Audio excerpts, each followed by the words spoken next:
We don't know a lot about Jesus in his youth. We know that as a child, he was taken to Egypt because Herod wanted to kill him. We know he probably spent 8 to 10 years down in Egypt, probably in the city of Alexandria. We know that when he was 12 years old, and 12 years old is very significant in a young Jewish boy, that's when you became a man. That's when you have your bar mitzvah.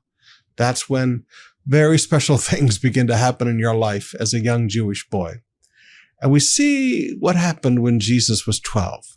Now read with me in Luke chapter 2, beginning with verse 45. When his parents couldn't find him, they went back to Jerusalem to search for him there. 3 days later, they finally discovered him in the temple, sitting among the religious leaders, listening to them and asking questions.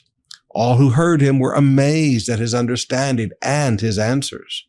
He not only understood, he could answer questions. His parents didn't know what to think. "Son," his mother said to him, "why have you done this to us? Your father and I have been frantic, searching for you everywhere." "Why did you have to search?" he asked.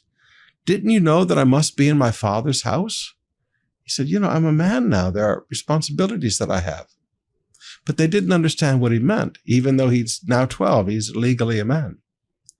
Then he returned to Jerusalem with them and was obedient to them. And his mother stored all these things in her heart.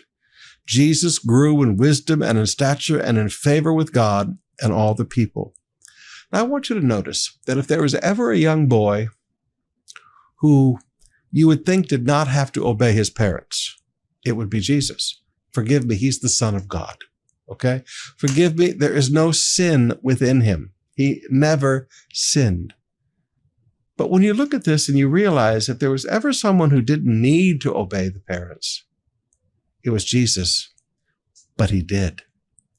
I want you to notice with me that even though they didn't understand his destiny, they didn't understand, he still was in submission and obedience to them.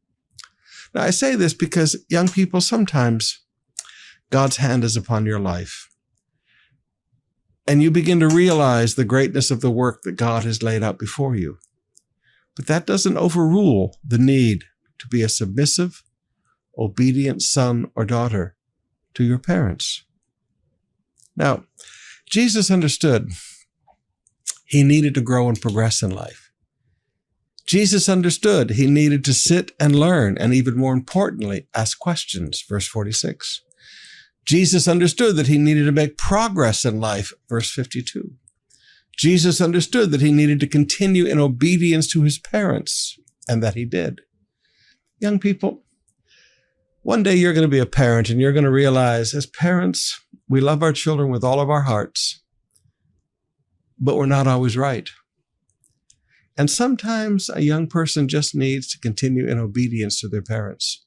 If you're living at home, if you're not yet of age, if you're still in your parents' home, you're still eating the food they put on the table, wearing the clothes they put on your back, you need to continue in obedience to your parents.